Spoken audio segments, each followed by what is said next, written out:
Casino Days a été fondé en 2020 et opère dans plusieurs pays et détient 2 licences d'opération, dont une au Canada. Casino Days a des milliers de jeux, incluant les plus récentes machines à sous et plus d'une centaine de jeux de table en direct avec des vrais croupiers.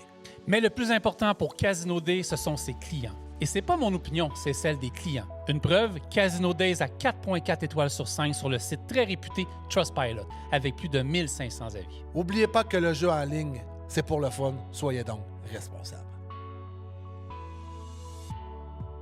Salut tout le monde, bienvenue dans The Road Québec, le podcast.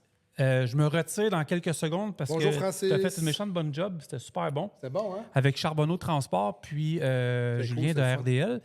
Fait que vous allez voir ça dans quelques secondes, ça va commencer. Juste vous parler de nos commanditaires, je vais juste commencer par MecPro. MecPro, là, ils nous le disent, quand vient le temps d'entretenir ou de réparer un camion lourd, chaque minute d'attente coûte cher. C'est pourquoi chez MecPro, nous avons mis en place un système d'approvisionnement prioritaire en pièces grâce à notre affiliation directe avec MacPec. Tu en avais parlé dans des podcasts avec la gang. Ouais.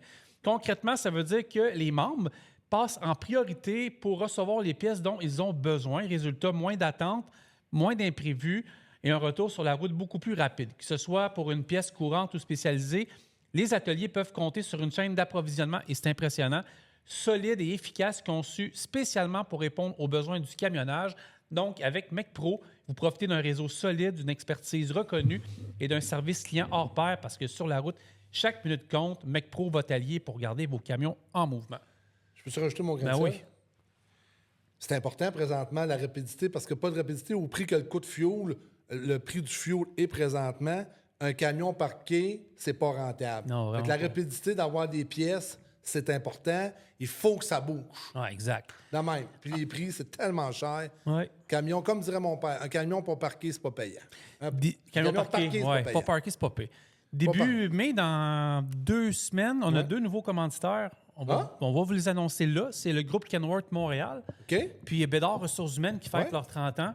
Plaisir de vous accueillir pendant ce beau podcast. Fait ils vont être commanditaires du podcast. Ils vont rejoindre avec MecPro, Total Énergie pour l'édition du mercredi. Le dimanche, on vous en reparlera. Donc, on leur souhaite la bienvenue. On va développer un paquet de trucs avec eux. Ça va être pas mal cool. Merci de croire en On the Road, le gros. Hein? C'est vraiment une belle association. Oui, vraiment cool. Vraiment hâte de vous... On va développer un paquet de trucs. On a déjà commencé un peu avec MATLAB là, de Truck and Tips, là, de groupe Kenworth, à faire un paquet de trucs. Et là, au moment que vous écoutez ça, nous, on est sur la route. On est on the road, on pourrait dire ça de même, pour aller rejoindre nos amis de Total Énergie. On va commencer par eux, à Truck World. Fait que là, dans les prochains jours, vous allez voir du contenu qui va être chez Truck World à Toronto, à Mississauga. Là. Ouais. Donc, c'est le gros événement de camion. Ça va le 4 jours. Ouais, hein? Tu es prêt? Oh, je suis prêt. Ouais. C'est des grosses journées, ça. Là. Demain, on fait du contenu. On fait du contenu en montant, du contenu là-bas. C'est des grosses journées. Mais on a vraiment... On s'en va de trouver une belle gang. Oh, du fun. Je vais vous donner un truc, OK? Mais là, c'est pas, mettons, à Truck World, vous êtes à ExpoCam. Regardez tous les gars et les filles, les exposants à 10 h le matin, un vendredi. C'est parce que le jeudi, ça a fait effort. J'ai l'impression que ça va faire effort à Toronto. Je dis ça, je dis rien, là. Donc, on va voir, là. Mais on va être principalement au kiosque de Total Énergie, donc avec nos partenaires. Et on va être également avec l'équipe de GSH Mac Volvo, avec l'équipe de produits EVA, avec Danny, Jean. On a justement à côté de toi la béquille, donc qui est là, qui est tout le temps dans le studio, fait partie des meubles. Prends-en soin un petit peu. Je la gaz. C'est ça. Dis que tu l'aimes. Dis que tu l'aimes. Je l'aime. Ouais. C'est vrai que c'est bien fait. Une béquille, ça peut compter sur toi. C'est un appui. Ouais. J'aurais aimé ça de l'avoir, moi, durant tous mes derniers jours. Je l'ai ici, checké. Ça ici, là. Le caoutchouc là-dedans, là, la vulcanisation du caoutchouc, la plaque d'acier, c'est bien fait. On a fait une couple de podcasts avec eux. Fait qu'on va être avec eux autres. Ouais. On va pouvoir leur poser un paquet de questions. Puis on va être tous avec Canvec, qui sont partenaires avec nous également. Fait qu'on s'en va tous là-bas. Une méchante gang. Et tabarouette. Hey, après ça, tu as le groupe Gamache qui est là. Ouais. Tu as notre chumé de Québec. Tu as les assurances qui sont venus en podcast la semaine passée. Comment ça s'appelle la semaine passée? Les assurances, c'est... Intact Assurance sont là. Fait que non, c'est vraiment un gros show. Oui, ça va être un gros show. Puis, avant de te laisser place à ton chef-d'œuvre que tu as fait... Tu parles-tu que mes parents ont fait? Non, le podcast. OK, je pensais que tu parlais à mes parents qui avaient fait un chef-d'œuvre. Oui, tu allais là? Ben oui. Appelle ma mère. Oui, elle va être contente. Elle va dire, puis, c'était quoi? Je n'ai fait un, mais je n'ai fait un bon. Ah, c'est pas pire. Toi, ta mère, ça serait quoi? Elle va bien. Elle va bien? Oui. Elle en a fait un pas pire. Elle a fait un pas pire. Oui, exact. On est quoi, là? On est mercredi. Dans une semaine et demie, c'est notre salon d'emploi de Sherbrooke. Ouais. Donc, il reste... On va mettre carte sur table. C'est un petit salon. Ah ben oui. C'est vraiment là, une douzaine de compagnies. C'est tout petit. On a voulu faire de quoi d'unique juste pour Sherbrooke. Puis, Carl s'est lancé dans le vide. Fait qu'on remercie notre... Carl s'est lancé dans le vide. Fait que c'est un petit salon. C'est une douzaine d'entreprises. Puis, on va faire de l'animation. Puis s'il y a plein de monde, tant mieux. S'il y a un peu moins de monde, tant pis. On se reprendra. La clientèle est avisée. On va faire du contenu là-bas. On va s'occuper de notre clientèle. Mais venez nous voir. L'adresse est marquée. C'est à l'Université de Sherbrooke, au Centre culturel. C'est de 9h à 15h. Donc, une douzaine de compagnies qui sont là. Nous autres, on est là. Toute l'équipe est là. Venez vous poser des questions sur le transport, même en général. Venez nous voir. That's it. C'est ça, exact. Et 10 jours après, c'est à Lévis. Mais là, on a 30... je ne sais pas combien exact. Minimum 30 compagnies qui nous attendent à Lévis. Donc, au cégep Lévis-Lauzon, au centre sportif. Les adresses sont toutes sur On the Road. Vous allez là. On attend minimum 30 compagnies. Là. Je pense qu'on était là. C'est un gros salon. C'est à chaque année, on est à Lévis. Puis, on a déjà le 17 octobre. Cégep de Lévis. Cégep de Lévis, centre sportif, Cégep de Lévis, porte 18. En plein ça. C'est à l'arrière. Fait que quand vous êtes à la façade, vous allez à l'arrière. On a déjà annoncé le 17 octobre pour la Prairie, puis on aura d'autres dates d'annoncer. Il en reste une, pas ça. Il faut tout le temps que vous vous assuriez que ce soit le SETR, le Salon de l'emploi de transport routier, parce que il y en a une compagnie dans qui s'est mêlée de salon à pogner 2 minutes. Fait que SETR. Donc, voilà. Puis, sinon... On vous aime. Bon podcast. Super ça coche. Avec des gens authentiques. Moi, j'adore l'authenticité des gens. Hey, habituellement, on fait 3 blocs de 20 minutes. Ouais. Moi, j'étais assis là-bas, j'étais en train de répondre aux clients que j'ai pas pu répondre quasiment 2 semaines sur la route. Chance, t'étais là. Puis là, j'ai échappé. J'ai dit, non, je les laisse aller. C'est vraiment bon. Une simplicité, puis une belle relève, une belle entreprise québécoise, vraiment, ça coche. Julien, t'as fait une bonne job de co-animateur. Ouais. Hey, on a fait l'épisode 2 ensemble, imagine. Ouais. Hey, je sortais un chapeau. Là, on est rendu à combien d'épisodes exact? Ça, c'est 189e. 189, ouais. OK. En route pour la 200e, puis il y a des questions, je vais vous répondre tout de suite. Là. C'est pas un podcast. Je veux dire, on n'est pas assis devant plein de monde. Oui, on va faire des entrevues, mais on vous reçoit chez Princesse Auto, puis il va y avoir de la musique, tout le kit. C'est qu'on vous dit merci, dans le fond. Il va y avoir des entrevues, mais je veux dire, on ne fera pas comme on a fait... c'est toi qui mène le show, c'est ça, exact. Fait que venez nous voir Princesse Auto le 23 mai, mais on va vous en parler d'ici là. Bon podcast.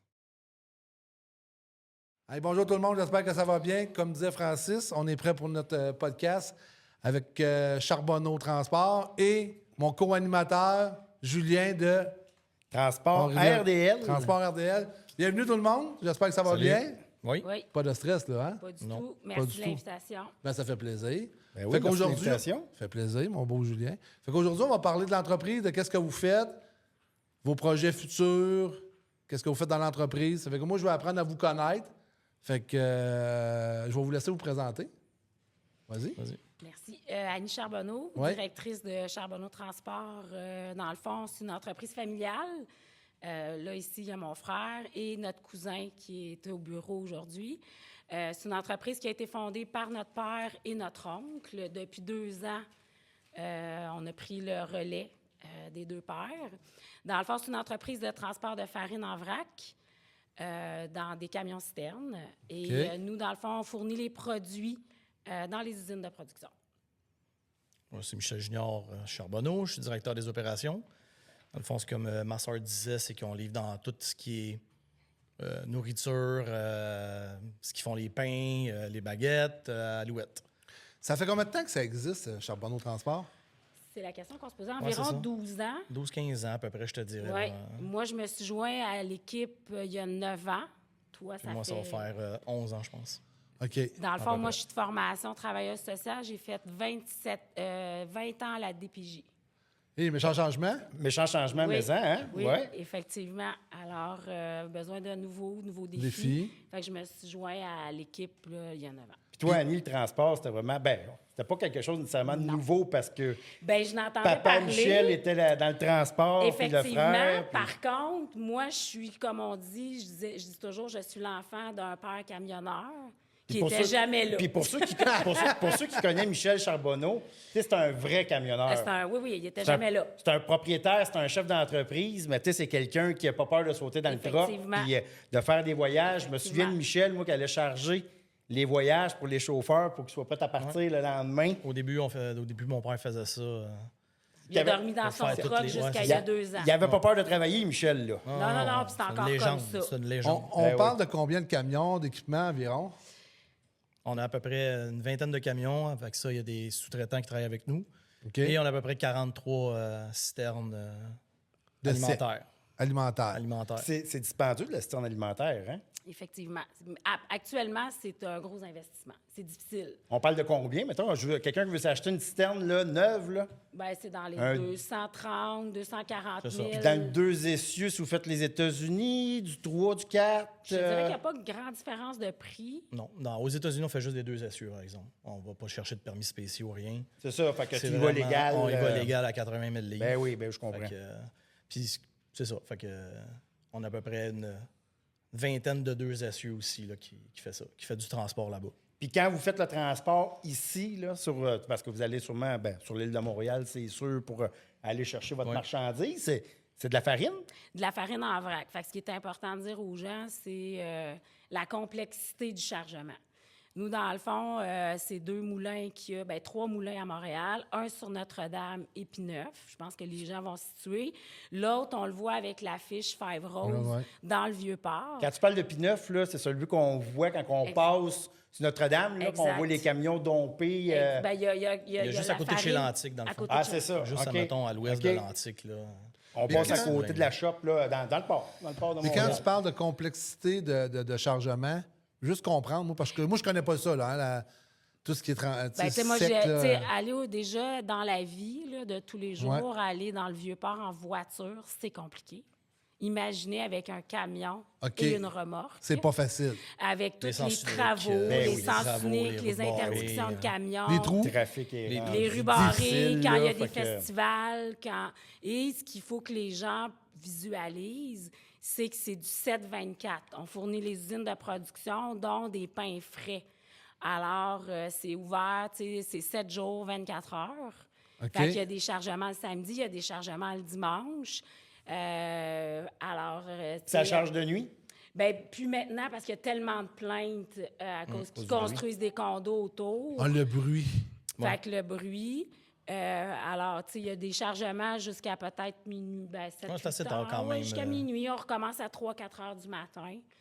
Fait que c'est assez intense. Fait que là, quand les chauffeurs vont charger un 4 essieux, mettre quoi, 35, 38 on peut aller jusqu'à 39 tonnes. 39 tonnes, oui, à peu près. Puis là, vous allez livrer sous 39 tonnes de farine. Dans les gros clients industriels. Là, des usines. Puis même que tu dis 39 tonnes, tu trouves que c'est beaucoup, bien, on a un client, il en prend 3 comme ça par jour. 3 par jour de farine? Oui, de 39 tonnes. Puis ce qu'il faut qu'on sache, c'est que dans l'amidon, il n'y a aucune perte. Fait que la farine qui n'est pas utilisée de façon comestible, elle va être utilisée dans d'autres dérivés. Fait que là, on va avoir ce qui est une genre de poudre qui va servir pour les pâtes et papiers, pour le chip. On fabrique une colle avec ça. Fait que, il y a vraiment... C'est un produit qui est recyclé là, à son maximum. C'est de l'alimentaire. Fait qu'à un moment donné... Il devient plus commercial, après industriel par la suite. Il y a le bout, il est alimentaire, puis les résidus de l'alimentaire deviennent industriels. OK. Puis ces citernes-là doivent être assurément lavées à un moment donné? Oui. Dans le fond, quand on l'utilise jour 1, 14 jours après, c'est la loi au Québec. Tu laves. Il faut faire laver avec... laver. Il y a seulement à Montréal une baie de lavage. C'est tout. OK. Tu te prends un rendez-vous, genre, ou tu te présentes là? C'était ma question. Déjà, on prend des rendez-vous, on a une cédule qu'on est capable d'envoyer, mettons, avec ce client-là. Là. Puis tu te présentes, puis t'es lavé, puis t'en repars. Oui, mais dans le fond, c'est un peu nos voisins de où qu'on est. OK, c'est pas loin. C'est pas loin. On envoie ça par email, puis on a un super de bon service aussi. Okay. Hey, moi, les gars, Et attends, tu rajoutes un défi, parce qu'on parle des lavages, mais on va aussi rajouter le défi des types de farine. Parce qu'il y a plusieurs types de farine. Oui, quand tu vas à l'épicerie, il y a une farine à pain, une farine à biscuit, la farine à pizza. La farine de blé et tout ça. Fait que ça, c'est un défi supplémentaire qu'il ne faut pas mixer dans les camions-citernes, certaines farines avec d'autres. Ça veut dire, si tu en as une qui est farine à pain, elle va rester farine à pain pendant 14 jours? Tu peux mélanger les farines blanches. C'est juste que, mettons, il y a un type de farine, mettons... la farine jaune. Non, mais une farine à biscuit ou à pâte, à tarte, mettons. Tu peux faire une boule de neige avec. Fait que ce qui arrive, c'est que la citerne, elle a une humidité dehors et puis... elle a une semaine de travail. On ne sera pas capable de la vider. Là. Il y a vraiment... il y a un type de farine où faut que la citerne elle soit quand même fraîchement lavée. Là. Fait que toi, Michel, une citerne, ça peut rester dans la cour si t'es pas capable de... Ça va rester dans la cour parce que là, l'employé, j'en fais. Fait que quand c'est pas vidable, là, oubliez ça. Là. Ça peut être 8 heures là, à vider là, à 3-4 gars, à coups de marteau. Ça a jammé, là. Ça jamme. Ça fait un genre de cylindre dans la citerne. Moi, Carl, on va remonter un peu les années. Là. Bon, remonter les années pas si lointaines, là. Mais il y a une dizaine d'années, j'ai travaillé avec Michel. J'ai travaillé avec Michel quand j'étais allé au CFTR. Ouais. Fait que j'ai rencontré Michel, c'était pour la ronde de sécurité. Ouais. En 2016, j'étais venu faire la formation dans l'entreprise Charbonneau. Puis c'est là que j'ai connu l'entreprise. Puis suite à ça, bien, Michel, j'avais parlé de la reconnaissance d'acquis pour faire son diplôme. T'sais. Puis on est allés ensemble, on a fait les examens et tout. Fait que j'ai appris c'est là que tu as connu Charbonneau Transport. Ben, c'est là que j'ai connu Charbonneau. Je connaissais Michel Charbonneau, parce que Michel, comme on parlait tantôt, Michel, on va le dire, là, il y avait un truck modifié, un beau Freightliner classique rouge, il faisait des shows de truck. Puis, c'est quelqu'un qu'on connaissait dans l'industrie. Puis, en faisant la reconnaissance d'acquis avec Junior, avec Michel, ben j'ai appris aussi comment... qui vide ça, ces systèmes-là. C'est quand même particulier, là, avec le système de pas connu, blower, je te dirais. C'est pas tout le monde qui connaît ce genre de système. Parce que pour expliquer aux gens qui connaissent pas ça, ça fait que pour vider ça, tu as un blower qui est sur... un blower sur le camion, OK. avec un PTO sur la transmission. Ouais. Que tu clenches. Puis ça, c'est l'air qui fait que ça pousse. Ça pousse. La farine. C'est ça. Dans le fond, tu viens de bâtir une pression dans la citerne. OK. Puis un jeu de valves là, que tu Puis il y a un terme, c'est les... Comment ils appellent ça? Les vibracons. Les vibracons, c'est les côtés, comme pour faire vibrer les côtés. C'est comme un genre de jeu d'air, si tu veux. Ça paraît compliqué, là. Mais ça va combien de temps une citerne? Ça dépend tout le temps où ce que tu pousses. Là, si j'ai des clients qui ont poussé au 13e étage, il y a des silos qui sont, mettons, à, je sais pas, moins 100 pieds. C'est plus long, dans l'usine, c'est plus long. Quand tu as des... Je te dirais qu'une moyenne entre 2 et 3 heures, là, tu t'en tires in and out, là, mais en fait, les autres, le transport, c'est pas dur. Tu charges, tu vides, tu t'en reviens vide. Là. Tu peux pas remettre d'autres choses là-dedans. On remélange pas... Tu remélanges pas l'autre sorte de farine. On remélange pas l'autre farine. Fait que les chauffeurs, ils ont quand même, on peut dire, Mettons, je vais prendre là, la journée d'un camionneur là, chez vous. Oui. Là. Il va, en quelque sorte, aller charger. Fait que là, j'imagine que c'est la compagnie qui va charger. C'est quand même assez rapide parce que c'est comme un gros... C'est des manholes en haut, un peu comme du béton. Des trous d'hommes, là. Charge un peu comme du béton, exactement. De béton. Exactement. Comme ça là-dedans, comme ça là-dedans, t'en as pour une demi-heure, c'est fait, c'est chargé, t'as 39 tonnes. Non. Puis tu lui demandes 39 tonnes, ça doit être assez précis. Eux autres, c'est ça, ils ont une balance, il y a un jeu de balance chez les moulins. Là. Après, les clients qui prennent 10 tonnes aussi. Oui, c'est ça, c'est pas tous les clients qui prennent les 39. Il y a des variations de poids aussi. Fait que là, il y a un client qui va te commander, on va dire, par exemple, il a besoin de 15 tonnes. Exact. C'est ça. Fait que là, je comprends qu'on mélange pas, fait qu'on charge 15 tonnes. On charge 15 tonnes. On va livrer. On revient charger. On vient recharger. Puis tu vas pas mettre le client dans la même remorque? Non. C'est le chauffeur qui va vider son voyage chez le client. Exact. Puis, tu sais, une journée normale, c'est entre 2 et 3 clients par jour. Hein. Tu peux pas faire plus. Là, c'est en moyenne entre 4 et 5 heures faire un client chez nous. Ah non, c'est ça. Puis c'est surtout le déchargement, ce que je comprends. Puis assurément le trafic. Là, puis calcul là, on a à peu près entre 25 et 35 voyages par jour, à peu près. OK, quand même. Combien de trucks? Une vingtaine de trucks avec des brokers. Vingtaine de trucks avec des brokers. OK. On avait parlé de 43 remorques citernes. Ils ne sont pas toutes en route, là. Ils ne sont pas toutes sur le chemin, mais je veux dire, parce que comme je te dis, il y a comme la réparation qu'on fait, le lavage qui prend quand même un genre de 12 heures à faire. On lui donne quand même un laps de temps de 12 heures. Vous avez combien de chauffeurs? Ben, incluant les sous-traitants, là, les chauffeurs propriétaires, là, on est proche de presque 30 maintenant. Belle gang. Gang. Puis on a une équipe de mécaniciens aussi. Vous avez un garage à l'interne? Oui. Ça veut dire ça, c'est le fun, parce que quand tu as un problème mécanique, tu passes au garage, il y a une lumière à changer, tu n'as pas de perte de temps, tu n'as pas le road service à attendre. Exactement. OK. Ça, là-dessus, on les vérifie quand même assez régulièrement, nos équipements. On les vérifie à peu près au mois. T'as pas le choix, là. J'ai pas le choix. Ça coûte trop cher, ça route coûte aussi. trop cher, ça route. Non, assurément. Puis quand tu arrives, mettons, dans des mois plus serrés, ben, tu dis, OK, celle-là, on peut y a-t-il des périodes plus fortes que d'autres? Présentement. Là, c'est fort. Pour nous, le dégel, là, c'est 30 plus d'ouvrage. C'est le poids. En fait, c'est ton poids. Sur tout, tu joues sur le poids. Tu as un client qui prend 39 tonnes par jour. Ben là, il en va en prendre il en prend 4, 29 tonnes. Fait que tu viens de rajouter un voyage. Là, on se rajoute un voyage sur... Juste. Mais les gars peuvent en faire plus aussi. C'est ça, c'est plus rapide. Ah oui, tu donnes plus vite. C'est ça. Ah, OK, je comprends. 10 tonnes, c'est assez... Moi, les gars, je vais m'adresser... Tu veux qu'on sorte? C'est correct? Non, on va m'adresser à ta sœur. Vas-y. Moi, j'ai une question pour toi. Comment tu t'es accueilli dans le monde du transport avec les hommes? Comment ça se passe? C'est pas facile. Moi, je pense que ça serait... je mentirais à dire que ça a été facile, mon intégration. OK. Ça m'a pris, je te dirais, 2 ans. Qu'est-ce que tu as trouvé difficile là-dedans? Bien, premièrement, la fille de... Tu sais, quand tu es la fille de... c'est beaucoup ça que les gens vont te refléter puis ils vont dire, ben tu as eu le poste parce que tu es la fille de. OK. Puis ce qui n'est pas le cas, là, parce que je pense pas... Mon père me l'a pas donné facile, là. Ça n'a pas été ma carrière d'entrée de jeu dans la vie, là. Alors, de faire ma place, ça a été pas facile. Là, je te dirais que ça se passe bien. Mais, tu sais, ça reste qu'il n'y a pas beaucoup de femmes.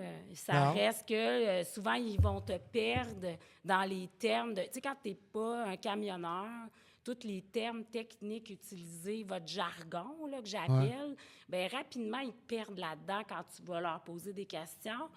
Fait qu'ils vont un peu jouer dans ça. Fait que l'important... Moi, ce que j'ai appris avec les années, c'est de bien s'entourer. J'ai des consultants, j'ai de l'aide, j'ai de la formation, j'ai des gens où je peux me référer, en qui j'ai confiance, qui nous soutiennent, puis qui vont me dire « Regarde, Annie, c'est pas ça. » il a essayé de t'avoir un peu là-dedans. Qu'est-ce que tu dirais à une jeune femme, une jeune qui commence dans le domaine du transport? Qu'est-ce que tu lui dirais? De s'outiller puis de bien s'entourer. Ouais, vraiment, vraiment. Oui. Toi, la star, quand tu le vois avec un recul, recommencerais-tu? Oui, ben oui. Parce que c'est un milieu difficile, mais stimulant, challengeant. Il n'y a pas une journée, c'est pareil. Ben non. Puis il y a des choses que ça revient, oui, mais je trouve qu'il y a... S'il y a du potentiel de développement, ce que je trouve plus difficile en ce moment, c'est toutes les règles qu'on met en place. Je trouve qu'on a malheureusement un gouvernement qui n'aide pas au développement. Est-ce que c'est juste dans le transport? Je pense que c'est de façon générale. Je te pose justement la question tantôt, ben, tu m'amènes là. Je trouve qu'il y a beaucoup de contraintes. Qu'est-ce que tu changerais si tu serais au gouvernement? La place des gens sur le terrain. Tu sais, qu'il y ait une place pour qu'on puisse parler. Tu sais, moi, j'explique tout le temps. Quand vous barrez les rues à Montréal, là, y a-tu des petites entreprises? Là? Moi, je te parle pas d'un représentant d'une structure, là. Des vraies entreprises comme nous qui sommes là à tous les jours, plusieurs fois par jour dans le Vieux-Port. Comment se fait-il qu'on n'est pas consulté? Nous, là, on fournit un produit de base. Ah, ça ne peut pas avoir plus de base que ça. Il n'y a pas plus de base que ça, là. La farine. Il y a des usines qui vont arrêter de produire si on ne livre pas et il n'y aura pas de pain sur les tablettes, là, et des pâtes, là, et du couscous, et n'importe là. Il y a beaucoup de choses de la farine. Puis Annie, à 7 jours sur 7, 24 heures sur 24, quand il y a un grand prix là, à Montréal, ça doit être en faire pour vous autres. Puis on n'est jamais consulté. Fait qu'on consulte des représentants qui sont un petit peu déconnectés du terrain. Et souvent aussi dans les jambes. Ouais. Les automobilistes, là, ça, on est toujours là. Mais s'entend que c'est des secteurs à la base qui sont déjà petits pour faire du troc. Mais pensez-vous que la société est consciente de ça? Je pense que non. C'est en plein ça. Mais moi, je pense qu'il y en a qui sont conscients. Il n'y a pas une tonne. Mais non, pas une tonne. Mais moi, je vais te dire, là, je viens d'une famille de transport depuis toujours. Là. J'ai grandi là-dedans et je n'étais pas consciente jusqu'au jour où j'ai travaillé dans le transport. Parce que là, j'y vois les coûts. Ouais. Je le vois, ce que ça coûte, le gars qui attend, le bris. Tu sais, que tu as un accident à Montréal, là, c'est souvent ce que j'expliquais là, aux assurances. C'est sûr qu'on accroche. Les gens là, nous rentrent dedans, mais tu es automatiquement dans le tort. Moi, je dois me débattre. Toi, tu dois payer. Je dois payer, puis je dois payer quelqu'un pour me représenter. Puis le gars était stationné. Ça, c'est vrai. Hein? Moi, je fais beaucoup de conformité. Là. Ah, ouais. J'ai changé de rôle, hein, ça, du temps passé, depuis un an. Tu m'as pas annoncé ça. Je t'ai pas annoncé ça. Tu me caches des choses. La dernière fois, je suis venu... D'ailleurs, c'était à l'épisode 19. Quand même un Francis, le master là-dedans, c'est Francis. Puis j'étais venu à l'épisode 2, Francis, si je me trompe pas. Là, on est rendu pas loin de 200. Là, on a dit jamais 203, fait que me voilà pour une troisième avec toi. Mais ce qui est quand même difficile aussi, là, on parle du fameux PEVL. Oui.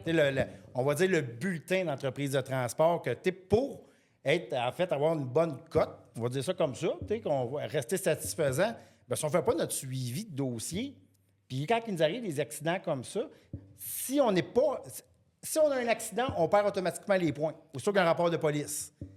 Après ça, il faut les regagner. Bien, il faut qu'on les regagne, assurément, si on est non responsable. Mais il faut quand même faire un avis qu'on envoie là, à la SAC. Mais c'est des coûts, ça, pour l'entreprise. C'est du temps. C'est du temps et des coûts. Puis, ce bulletin-là, nous autres, là, le PEVL, le dossier, là, c'est essentiel. Maintenant, on n'a pas le choix d'avoir un PEVL qui est en bonne... On va dire...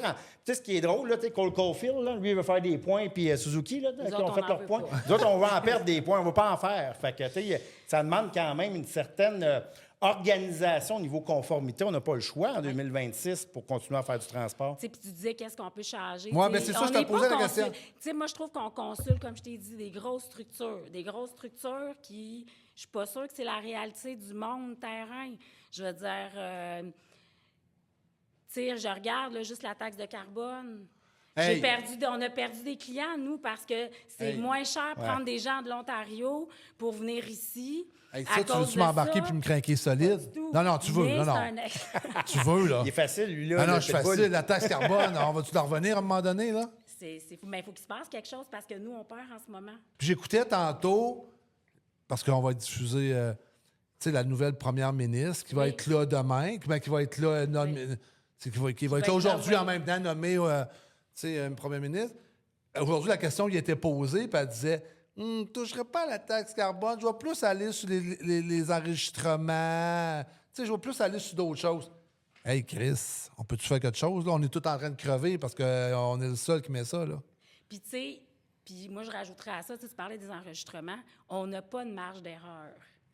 Je veux dire, tu vas à SAC payer tes enregistrements, il y a 8 heures d'attente, tu veux repartir, parce que tu dis, écoutez, moi, je travaille, il faut que je règle ça. Ah, ben là, si vous payez une journée en retard, il y a des frais. Fait que, tu sais, t'as pas de... Tu peux rien faire que tu dis... Il n'y a rien de facile. Ils comprennent pas la réalité des entrepreneurs au Québec. Ça, c'est clair, net et précis. Puis dans le transport, il y a tellement de règles que des fois, c'est dur à suivre. Ouais. Les changements de camions, les pièces de camions... Tout ce qui est rendu informatisé, en tout cas, c'est... Les permis, les permis aussi. Les 633 là, qui vont arrêter, là, les permis avec les essieux délestables, les heures de service aussi. Les heures de service, il faut s'assurer que nos chauffeurs suivent la réglementation. Puis tu fais-tu le côté administratif aussi de l'entreprise? Oui. Qu'est-ce que tu trouves le plus dur là-dedans? Tu dis demain matin, moi, je suis au gouvernement, ça sauterait.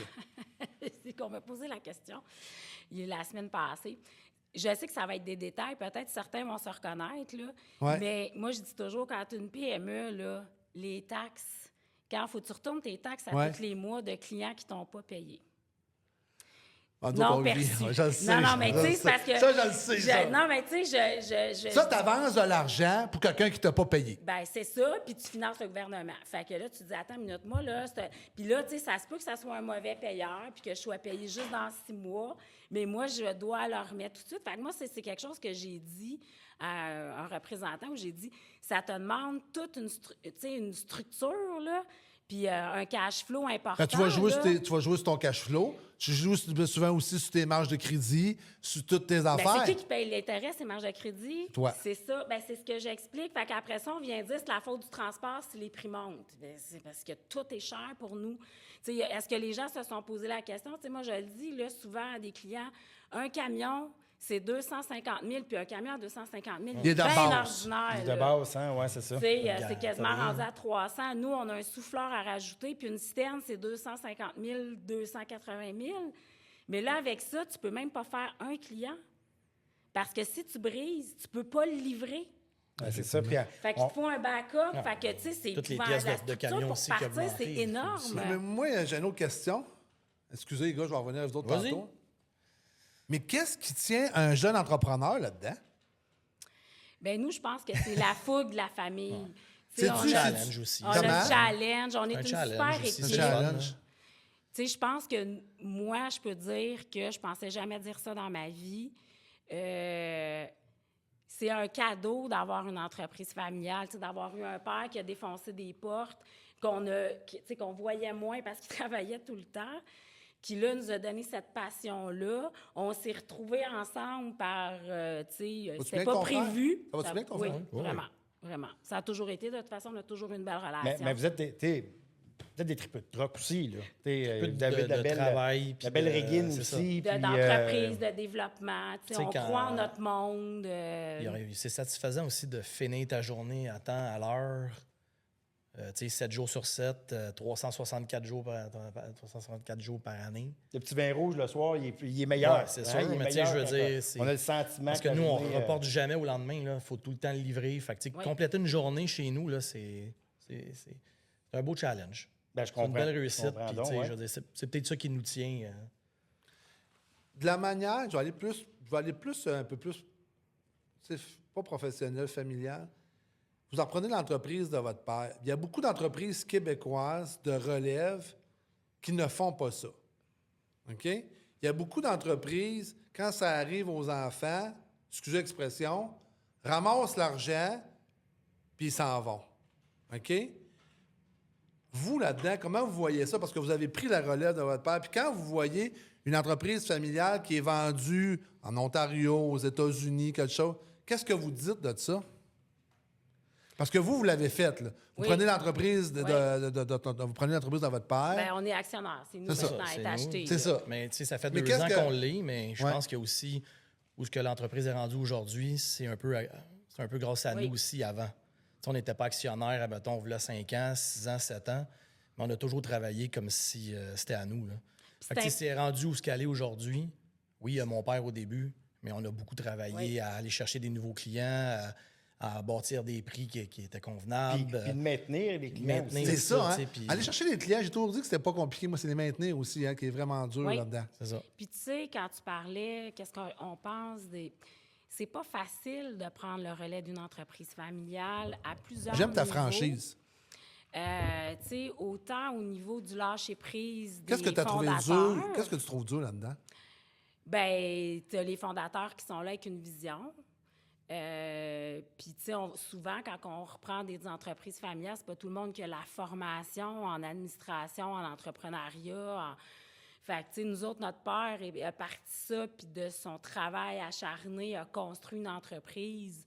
Mais, tu sais, c'est comme il dit toujours, je parle à l'université. Non, c'est ça. Mais il a réussi à bâtir quelque chose. Fait que, tu sais, de transférer, moi, je trouve que, tu sais, on prenait des grosses chaussures. Puis il reste impliqué, il est encore avec nous tous les jours, puis il vient au travail. Il vous donne-tu des conseils des fois? Les flots... Il doit mettre ça aussi. On les prend aussi, là, tu sais. Les flots, attention, ça s'en vient, là. Ben, tu sais, c'est lui qui fait les fins de semaine pour nous aider. Il fait les journées fériées pour qu'on puisse avoir des congés. On est super choyés, là. On a un super père, là, vraiment impliqué. Il doit aimer ça aussi. Là. Il doit aimer ça, sauter dans le truck puis voir ses enfants qui... Y a-tu ralenti un peu ou il est encore impliqué au... Ça fait peut-être 1 an qu'il a ralenti. Oui, ça fait peut-être 6 mois qu'il dort puis dans son camion. Il a dormi combien de temps dans son truck? Il a 72. 72? Oui. Moi, Carl, là, quand je l'ai connu, il y a une dizaine d'années, là, ça roulait. Là, c'est... OK, c'est un vrai, là. C'est un vrai. C'est un vrai. Ouais. C'est un vrai. Puis vous autres, votre enfance, comment vous avez vécu ça avec un père qui était toujours dans son camion? Moi, j'ai commencé jeune dans ce domaine-là. J'ai commencé à 14 ans, 15 ans à peu près. OK. Je lavais des camions, je lavais des citernes, puis quand j'ai eu mon permis à 18 ans. Fait que j'étais un peu né là-dedans. Les rôles exactement. dans l'entreprise. C'est ça. T'aimais ça ou tu le faisais parce que ton père te le demandait? Non, j'aime ça. T'aimes ça? Ouais. J'étais pas un gars d'école. Là. J'étais plus un 40-50 heures dans le camion et que 40-50 heures sur un bureau. Là. Vous êtes les deux. Avez-vous d'autres frères, d'autres sœurs? Non, on est juste les deux. Juste les deux là-dedans. Ouais. Ah, c'est le fun d'avoir ça, par exemple. Parce que, tu sais, je vois beaucoup d'entreprises familiales. À un moment donné, cousin, par exemple. Oui, notre cousin est avec nous. Oui, mais je veux dire, frères, sœurs, vous êtes... c'est ça. Vous êtes les deux là-dedans. Ouais. Là. Moi, je reviens à ce que tu disais. Je pense que c'est plus un choc de génération au début. Oui. Il y a une mentalité de 72 ans, puis il y a une réalité de 45 ans. Je pense que c'est là qu'on est quand même... On a des bons échanges là-dessus. Là, ça doit, ben oui. Il y a une vision, mettons, quand tu disais tantôt la passation. Ouais. Il y a une vision que le père a. Il faut que tu y amènes aussi ta vision d'un juste milieu de ça. Là. Y a-tu des... C'est sûr qu'il y a des fois... C'est un défi pour vous autres? C'est sûr qu'il y a des fois, ça griche. Ça griche. Ben, je pense que notre force, je pense, on a des défis, mais notre force, c'est on se dit les choses. C'est ça. On se dit, on a toujours été honnête, on s'est toujours parlé. On n'a jamais resté campé dans de la colère. Exact. Ou, dans faut des pas. conflits. C'est ça. Puis c'est pas toujours juste facile pour nos conjoints non plus, hein, parce que là, on parle de nous, là, mais on a d'autres choses qui nous Avez-vous des enfants? Ben, j'ai une petite fille de c'est ça, 17 pas moi. ans. Grande fille. Grande fille de 17 ans. Ah, OK. OK. Puis, ce qui nous a beaucoup aidé, c'est qu'on a vraiment appris des consultants. Moi, j'encourage vraiment les gens à prendre de l'aide externe. Ah, moi, je l'ai fait. Il y a un consultant externe là, qui anime tes réunions, qui fait tes comptes rendus, qui fait les retours, qui jase avec toi. C'est ça. Et tu vas t'emmener d'autres idées. Parce que quand tu es dedans, là, quand tu es dans l'entreprise, tu le vois pas. Tu penses que tu es le seul à avoir raison, puis tu t'en vas avec ta ligne directrice. Quand il y a quelqu'un d'un interne qui dit Hey, t'es pas correct avec ton affaire. Des fois, ça va te faire chier en esti, là. Ouais. Des fois, là, tu dis, tu sors de là, tabarnache, tu dis, non, ça marche pas. Mais avec une bonne nuit, une semaine, tu fais, peut-être qu'il y a raison que je vais l'analyser de telle manière. Imagine quand tu es en plus dans une dynamique familiale où on a tous des rôles. Tu sais, je veux dire, moi, je suis la grande sœur. Tu sais, fait que, veux pas, quand il y a des échanges corsés, les habitudes de famille embarquent. Là. Tu te permets de dire beaucoup plus de choses qu'à un collègue. Puis toi, Annie, là, tes chauffeurs là, que tu as présentement, il y en a qui sont là depuis le début avec Michel? Ben oui, c'est un peu comme Michel depuis son autre entreprise. C'est un peu comme de la famille, là, ces chauffeurs-là qui sont là, fait qu'eux autres aussi. Puis, tu sais, c'est... Quand vous avez commencé dans l'entreprise, j'imagine aussi, au niveau de la réglementation, puis c'était de plus en plus strict, sévère aussi qui s'en venait. Ça a-tu été difficile de resserrer ça a été la réglementation au niveau des heures de service, les poids, les défectuosités? Les logs électroniques. Exact, les logs électroniques sont obligatoires maintenant. Oui. Puis là, je te dirais que depuis que c'est intégré, ben là, ils ont vu les bienfaits. Ouais. Tout ce qui sort de ça. Ils sont plus reposés. Comment on peut s'améliorer? Qu'est-ce qu'on peut mettre en place? Qu'est-ce qui peut... Tu sais, il n'y a pas que du négatif sur des structures, là. Il y a du positif. Mais des fois, c'est comment c'est implanté. Puis, tu sais, comment des fois, c'est beaucoup... C'est approché. C'est de la façon que c'est fait et tout ça, puis c'est le changement. Toujours plus dur. Tantôt, tu disais, on a des chauffeurs qui suivent mon père depuis des années. Vous savez qu'un jour, ils vont partir. Effectivement. Malheureusement. Comment vous voyez la relève qui va rentrer dans l'entreprise en tant que pour les nouveaux chauffeurs? Ça vous fait-tu peur? Non, parce que ce qui est difficile, c'est d'avoir des gens, je te dirais, là, des gens qui veulent... Nous, on a beaucoup de difficultés à engager ces temps-ci. On n'a pas beaucoup de départs. On n'a pas beaucoup de départs. On n'a pas beaucoup de mouvements de personnel, mais on essaye d'avoir allégé ou on... La tâche des autres. Exact. Mais je trouve que c'est plus difficile aujourd'hui d'engager quand tu es une petite PME aussi, versus les grosses compagnies. Tu penses, toi? Hein? Ben, c'est ça, tu penses ça. Mais je peux te donner mon opinion là-dessus? Oui, vas-y. Moi, là-dessus, je pense que je trouve ça... le recrutement, c'est difficile, mais pas en cause que tu es une petite compagnie par rapport à une grosse, que c'est plus difficile, toi, qu'une grosse. Okay. Parce que il y en a beaucoup qui vont rechercher le sentiment d'appartenance puis être capable de vous parler. Ouais. Tandis qu'une grosse compagnie, tu vas passer avec le directeur, le VP, le répartiteur en chef, l'autre répartiteur. Avec quelque chose qui bouge, là, Chris, on vient de passer 2 ans. Là. Puis, tu sais, notre défi, puis tu vois, c'est pas plus facile, je vais faire du pouce sur ce que tu dis, notre défi, qui est comme... on fait pas de publicité. Non, c'est ça. Tu sais, on n'a pas de page web, on n'a pas... Mais là, il y a des beaux salons de l'emploi. C'est un peu tout ça. De l'embauche. Tu sais, on n'est pas... ça a toujours été du bouche à oreille. C'est la première fois qu'on participe à quelque chose pour parler de notre entreprise, ce qu'on n'a jamais fait. C'était d'un à l'autre. Hein. Les gens arrivaient chez nous, puis on engageait quelqu'un, puis oups, ils nous arrivaient avec 3 autres chauffeurs, puis on est bien là. C'est comme une famille. Fait que, tu sais, ça a été... puis, tu sais, on est un peu victime de notre succès. Ça s'est développé. Fait que oui, notre gestion familiale d'il y a 10 ans est plus difficile à faire aujourd'hui parce que c'est plus gros. Fait que, tu sais, c'est ça aussi, hein? Fait que... Mais le recrutement, tant en transport, ça fait des années, des dizaines d'années, qui est difficile. Mais est-ce qu'on peut se dire partout aussi? Partout. Je pense partout, assurément. Autant les soudeurs que les... Puis, tu sais, la rétention de garder notre monde aussi, ça a une valeur aussi, ça. Ça a une grande valeur. Puis, moi, je pense que, tu sais, nous autres, chez Transport DL, on travaille là, à trouver des solutions pour garder la rétention avec nos chauffeurs. Vous pensez, vous autres, là, vous êtes propriétaire, toi, je ne sais plus exactement ton titre, là. Ça passe par où, la rétention de chauffeurs? Les garder? Ouais. Ouais, je pense que c'est d'être... Respect, les connaître personnellement, de s'impliquer avec eux dans leur demande. C'est souvent ça aussi, là. Puis moi, le respect, ça, c'est sûr que c'est la base chez nous. Il n'y a pas de... Le respect salaire, des vacances, le respect de leur vie familiale. Trouvez-vous que l'industrie n'a échappé des bouts là-dedans? Bien, tu sais, c'est l'industrie qui n'a échappé des bouts ou c'est la réalité du transport? Tu sais, non, mais je pose la question parce que c'est bon, ça. C'est excellent. Dans le sens où tout le monde veut leurs produits sur les tablettes toujours. Tout avant est ça, ouvert on avait ouvert. Exactement. Je suis pas mal plus jeune que moi, mais avant ça, le dimanche, tout était fermé. Les soirs, tu avais juste ouvert. Puis là, on vient d'ouvrir les magasins 7 jours jusqu'à 9 heures. C'est sûr que ça change la livraison, ça change l'implication. Ben, c'est ce que on fait du transport, nous autres, alimentaire. Puis quand on livre dans les épiceries, il faut respecter nos rendez-vous. Puis si on n'est pas à l'heure, ben, c'est sûr que le marchand, lui, il veut s'assurer il veut avoir du stock sur ses étagères. Puis c'est normal. Les clients arrivent pour venir chercher du stock, puis ils veulent vendre. En fait, ils veulent garder leurs clients, eux autres aussi. Pensez-vous que le transport... Et puis, parenthèse, dans l'alimentaire, ben, les clients ne veulent pas de surcharge de prix. Ils veulent qu'on charge le moins cher possible. On parle de la surcharge d'essence. Oui, on est là-dedans.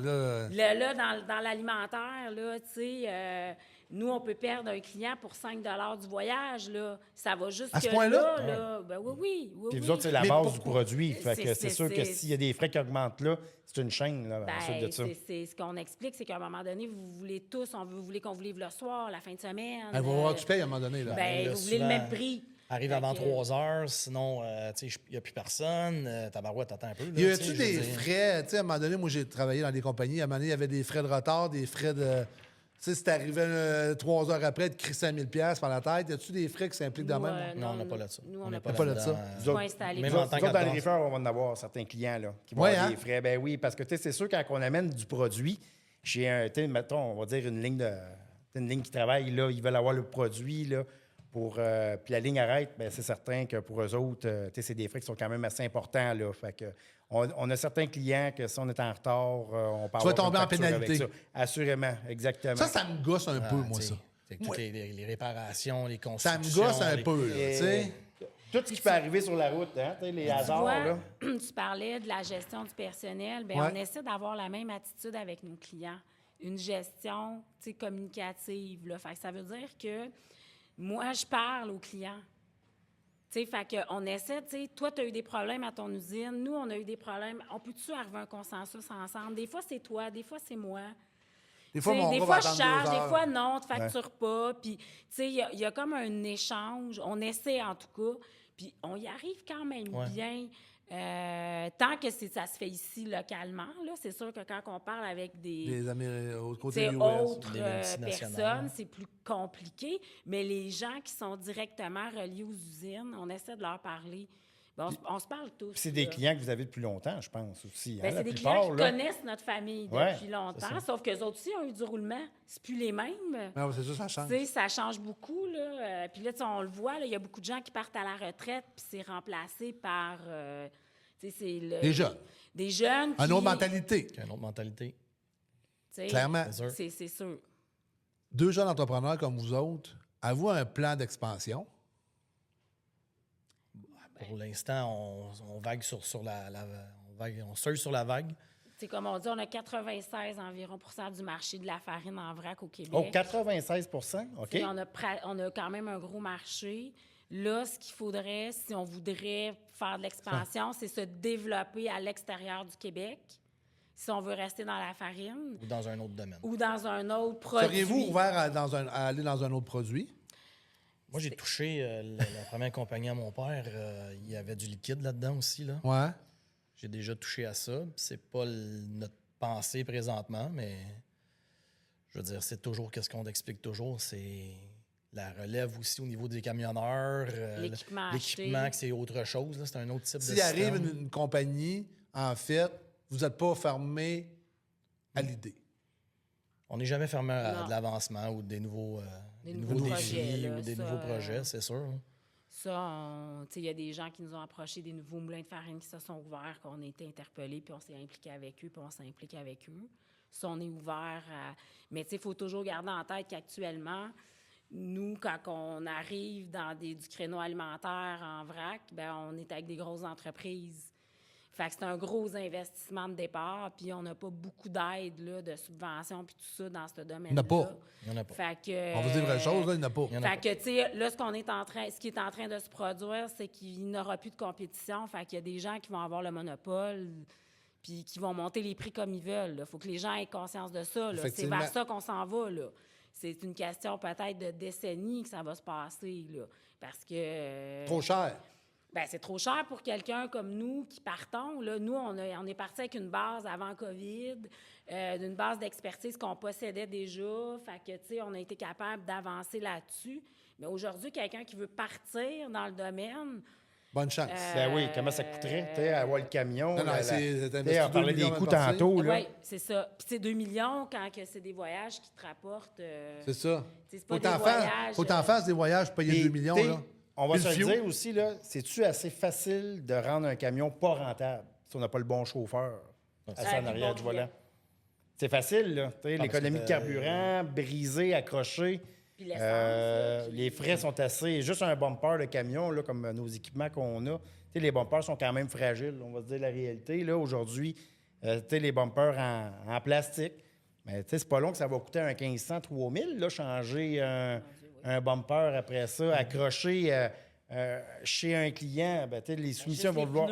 Juste les pneus, prendre un pneu. Qui paye en 60 jours, l'enfant de même. Ça aussi, tu as une réalité. Ah oui, c'est vrai. Hein, c'est pas tout du 30 puis du 15. Parce que là, en fait, qu'est-ce qui arrive?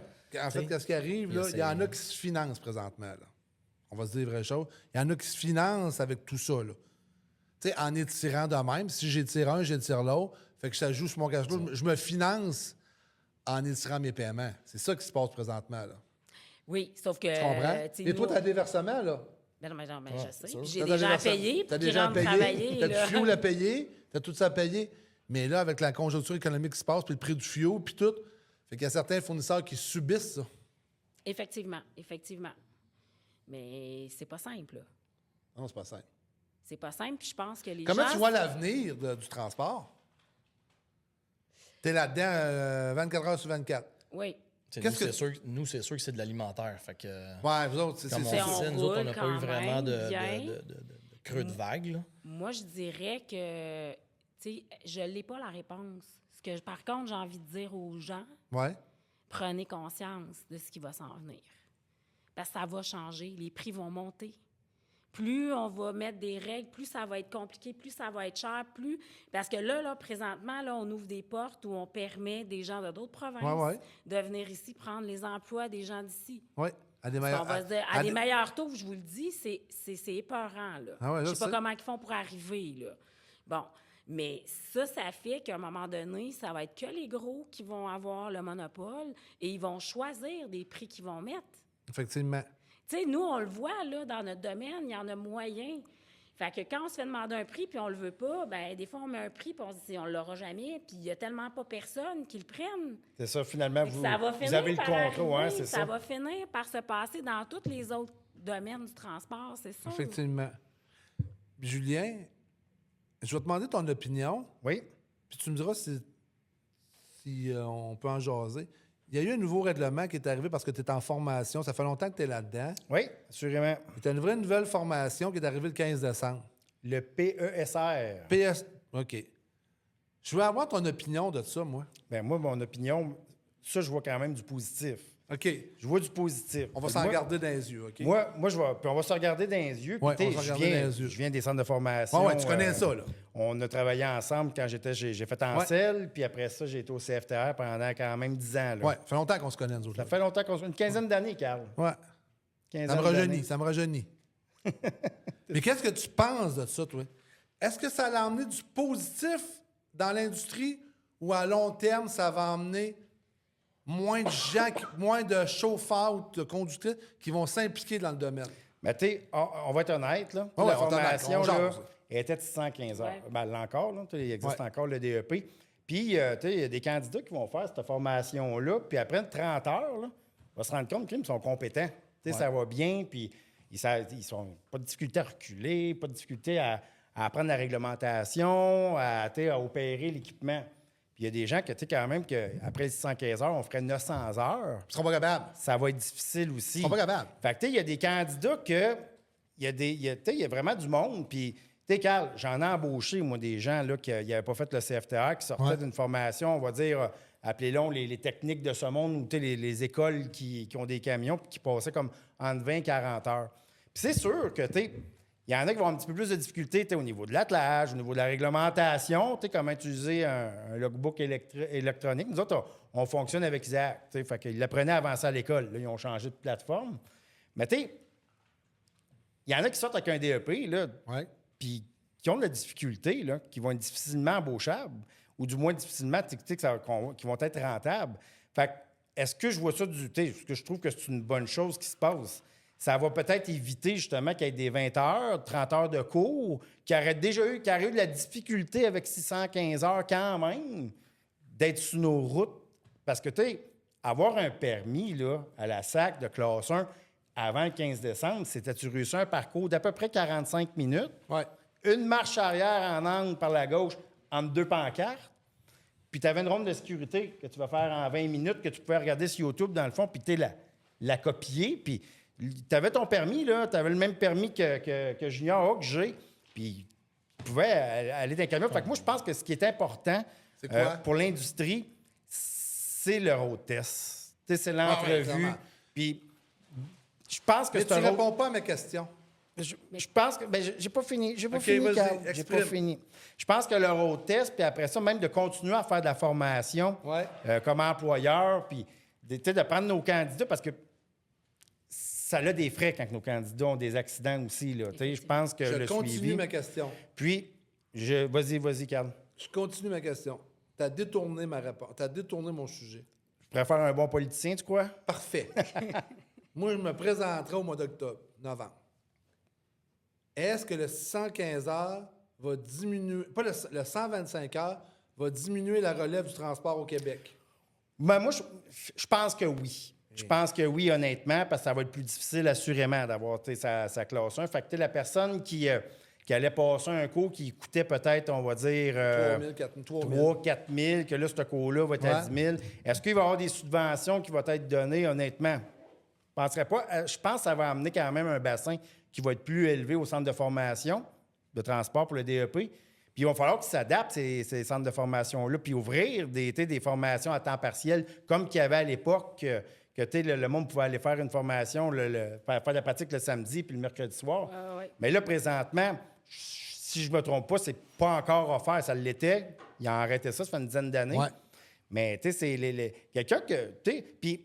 tu sais, c'est le seul métier, là, transport par camion, là, c'est sûr qu'il existe un nouveau programme, le PA-CVL, puis je dis nouveau, ça fait quand même quelques années qu'il est là, qui permet à nos jeunes de 18 ans là, en fait, d'aller suivre leur DEP. Mais tu sais, quand tu sors, ça prend un secondaire 4 ou un test de développement général pour faire son DEP en transport par camion. Mais tu sais, quand il demandait un 36 mois de permis de conduire, ce qui se passait, le jeune qui voulait chauffer des camions, là, tu sais, moi, mon père, là, c'est Michel Charbonneau, puis je vais le faire mon DEP en transport par camion. J'ai 16 ans, 17 ans, je sors de l'école. Bien, c'était même pas possible. Fait que ce qu'ils faisaient, ces jeunes-là, ils allaient faire une autre formation, se trouvaient une blonde, se louaient un appartement, un char, puis là, bien, on voyait souvent des candidats arriver à 32, 33, 34 ans, puis c'était soit, j'ai toujours rêvé de faire ça, ce métier-là. Et puis là, il y avait un petit moment dans leur vie que ça donnait bien financièrement, qu'ils pouvaient venir s'asseoir dans le banc d'école. Mais tu sais, c'est sûr que là, maintenant, je pense que ce bassin-là qui faisaient ces cours-là en 20 heures, bien, ils vont trouver des solutions peut-être pour aller faire leur DEP en transport camion puis faire leurs 615 heures. Ça veut dire, si je résume ça, le monde va être plus qualifié, mais il va y avoir moins de monde. Je l'espère, Carl. Moi, je pense que oui. On voit la différence là, quand on embauche des gens qui sortent du CFTR. Là. On la voit. On la voit. Ben, assurément. Mais moi, ma part là-dedans, c'est tu sais quoi? C'est qu'on n'était pas prête à le faire de cette façon-là. Moi, je n'étais pas prêt. Je suis pas moi. Le milieu. Le milieu, le jeune, la personne d'une certaine âge qui va aller suivre un cours n'a pas le 7, 8, 9, 10 000 à donner. Ça fait que Mon opinion. Mon opinion. Ça fait que moi, je pense que les gens, vu qu'il y a une grosse demande partout, au Québec, partout, les jeunes vont s'en aller dans un autre domaine. Ben, Est-ce que je me trompe? Vous autres, vous en pensez quoi? Redorer aussi le camionnage aussi. Là, ça passerait par quoi, redorer le camionnage? Bonne question, je te dirais. Là, je veux dire, faut que tu ailles dans les écoles, dire, écoute, c'est pas si pire que ça, chauffeur. C'est un beau métier. C'est un beau métier. Il faut être agile. Ça, il y a quand même plusieurs... Il n'y a pas de routine on voit souvent des photos, mettons, ça c'est mon bureau à matin. Je veux dire, le gars, il est dans une belle place. Je veux dire, c'est ça qui manque. Parce ça. que là, tout ce qu'on parle du transport depuis 2 ou 3 ans... C'est négatif, là, mais il y a quand même Non, mais tu sais, si on se reporte au COVID... Là, les camionneurs, c'était des héros. C'était des héros. On se faisait envoyer la main. Hey, je chauffais, moi. On se faisait envoyer les thumbs up, on se faisait ça. Hey, à cette heure, là, depuis 2-3 ans, là, il y a comme...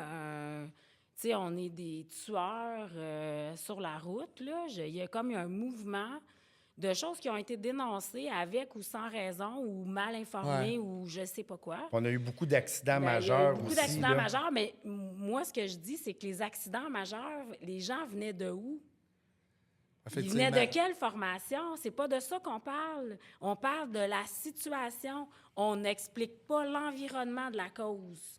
C'est facile de dire « il s'est passé ça », mais on n'explique pas d'où venait le chauffeur. C'était quoi sa formation?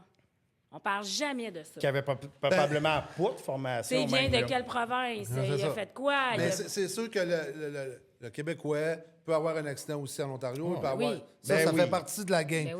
Mais moi, je vois la semaine passée ce qui s'est passé avec Nathalie Poulain, puis ça va changer le transport, ça. 5 arrestations. Oui. OK? On a vu ça aussi, chauffeur, mécanicien, tout ça. Ouais. Puis je veux dire qu'aujourd'hui, on va être diffusé mercredi. Puis après-midi aussi, il va y avoir une conférence qu'on va publier tantôt, moi et Francis. Ça va changer au ministère du transport. Pour les transporteurs, pour vous autres, là, je le sais que ça ne sera pas facile parce que je pense qu'est-ce qui s'est passé dans le passé, là, le gouvernement a resserré et examine beaucoup plus qu'est-ce qui se passe. Tantôt, là, c'est dur à expliquer, hein? Je vais vous dire, c'est vraiment dur de voir qu'est-ce qui va se passer ou quoi. Oui, mais tu sais, moi, là, qu'on me demande un rapport d'inspection annuel, là, ben moi, sont legit mes rapports d'inspection. Fait que rajoute-en dans la loi, mais je le fais déjà. Oui, ça sera pas compliqué. Tu sais, je veux dire, quand tu le fais déjà, je veux dire... Parce qu'il y en a qui le faisaient pas, là. Bien, on le sait, là. Il y en a qui le faisaient mais là, pas. Carl, j'avais pas fini de répondre à ta question. Je me suis fait dire que je répondais comme un politicien. Ben, vas-y. Je vais répondre à la question. Tu devrais te présenter dans un comté. Moi, là... T'es pas dans Joliette, toi? Je trouve ça, écoute, Joliette, des fois Trois-Rivières. Ah, OK, parce que tu poutines. Je fais du transport. Tu fais du transport. Saint-Antonin aussi, hein, notre siège social à Rivière, pour transport à RDL. Okay. Mais pour répondre à ta question, moi, j'invite quand même quelqu'un qui a le goût de faire ce métier-là, aller voir les ATE. Il y en a qui sont payés un montant, là, sont subventionnés pour aller faire le diplôme d'études professionnelles. Puis ça leur amène, en fait, à leur voir, avoir le DEP. Puis en plus de ça, bien, souvent, ils vont avoir le stage qui va venir avec. Puis c'est pas parce qu'ils font un ATE, exemple, chez Pierre, Jean ou Jacques. J'en fais pas encore un ATE, mais on est à l'information, je te dirais. Là. On est en pourparlers avec le CFTC. C'est une grosse implication au niveau de l'entreprise. C'est une grosse implication. Puis, moi, je pense qu'on s'en va vers là. On va dire la vérité. Là. C'est très intéressant que l'école se déplace dans une entreprise. Puis, en plus, je pense qu'ils ont un 25 de l'heure pour suivre la formation, les candidats.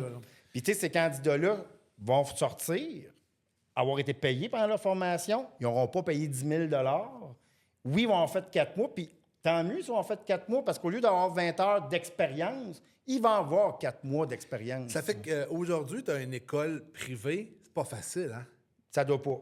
Ça doit pas. Hey, il reste 5 minutes. Je Je vais vous laisser 2 minutes chaque, 1 minute et demie, pour me dire c'est quoi vos besoins dans l'entreprise, qu'est-ce que vous avez besoin. Puis si vous avez quelque chose à dire à vos chauffeurs, pour les remercier, tout ça, là, ça serait un bon 5 minutes à vous autres. Là. Moi, je parle pas, je vous laisse ça. Allez-y. Vas-y. Ben, moi, si tu me laisses la tribune... Moi, je te laisse la tribune. Je peux juste dire merci à ma gang. Je sais pas s'ils vont nous écouter. Non, mais ils vont nous écouter. Une chance qu'on les a avec nous autres, puis on est vraiment une super gang. Merci.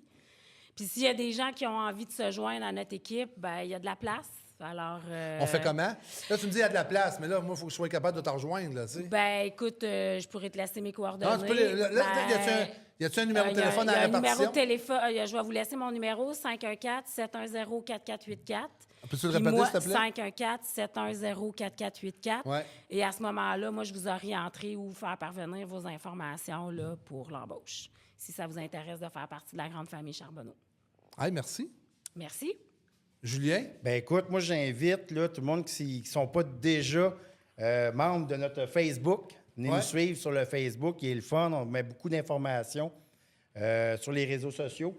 Puis assurément, là, on est à l'embauche, on cherche des chauffeurs. Quelqu'un qui veut faire du transport longue distance, nous autres, on ne va pas ailleurs, ben, on reste au Canada, principalement au Québec. On fait beaucoup le Bas-Saint-Laurent, la Gaspésie, Nouveau-Brunswick. Fait que tu as un chauffeur qui a de la difficulté avec son anglais ou qui, pour X raison, veut pas aller aux États-Unis, qui veut faire de la longue distance, on a ça. Quelqu'un qui veut faire du local, que ça soit maintenant des départs qui se font de Joliette sur le local. On a des ouvertures de postes aussi. Puis, même chose pour Rivière-du-Loup, RDL, Saint-Antonin plus exactement. Si quelqu'un veut faire du transport local ou la longue distance, aux 2 endroits que je viens de nommer, là, il y a une possibilité. Puis, je veux remercier nos chauffeurs chez Transport RDL parce que moi, ce que je trouve de cette gang-là, c'est il y a vraiment une agilité là, qui est vraiment importante avec nos chauffeurs qui fait que, ben, avec les horaires atypiques, le 24 heures sur 24, le 7 jours sur 7, puis ils sont tout le temps fidèles au poste pour pouvoir justement nourrir les gens du Québec.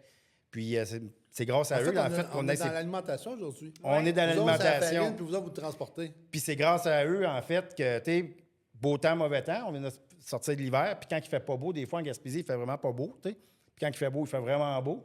Mais on vient de sortir d'un hiver, puis on a eu quand même des bons résultats là, au niveau des accidents. On a des résultats qui sont quand même à l'amélioration. Puis ça, c'est grâce aux chauffeurs, aux compétences, à leur prudence sur la route. Fait que je les remercie vraiment pour ça. Même chose. Je remercie les gars. J'irai à la guerre avec eux autres n'importe quand. On a toute une équipe. Je remercie les mécanos aussi. C'est important. Une crise de bel job. Puis on cherche des chauffeurs. Nous autres, on appelle ça un peu hybride. Oui, on en parlait tantôt. On en parlait tantôt. Là, des hybrides. C'est que... Décris, c'est quoi hybride pour toi? Nous, on a comme parti ça, un genre de mode. Hybride, ben c'est tu vas faire un peu d'highway, tu vas faire un peu de ville. Il y a une journée, hop, tu t'en vas à Toronto. Je peux coucher à la maison? Ils couchent à la maison à tous les soirs. Les gars de ville, même les gars de Toronto, on a du Toronto aller-retour. On a même du US aller-retour. Là.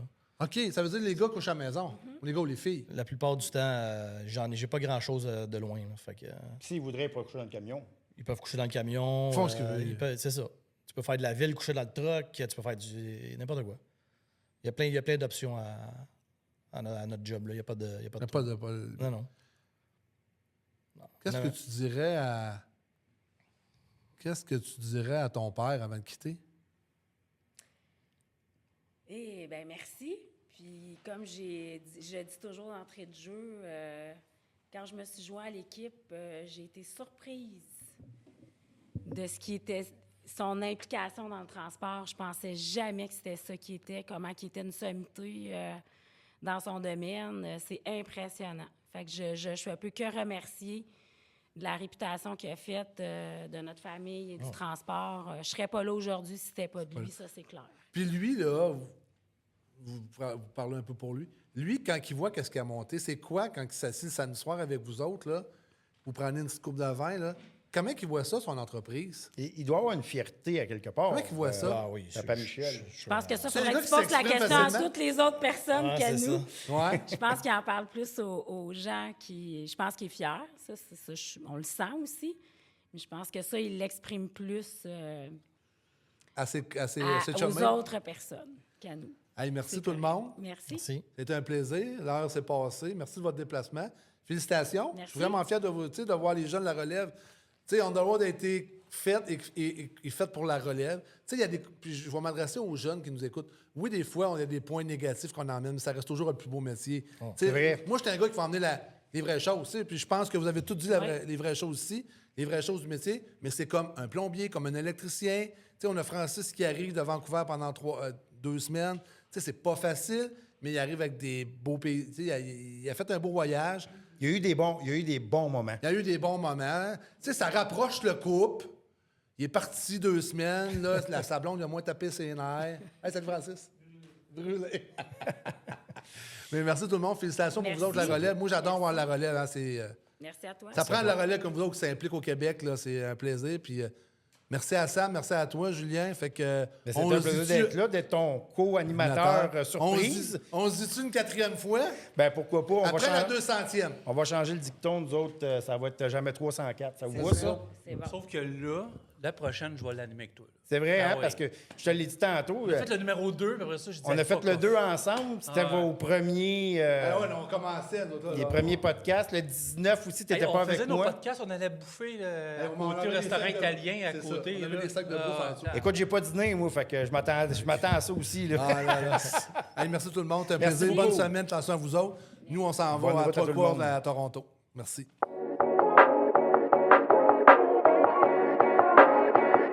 Belle personnalité, mais non. Pis ça? Ben là, plus jeune que ça, quand même. Attends. Oh ouais. Oh ouais? Quand t'as du choix, c'est facile de trouver. Le centre du camion Gamache. 700 camions, toutes les marques, un seul endroit. Groupegamache.com.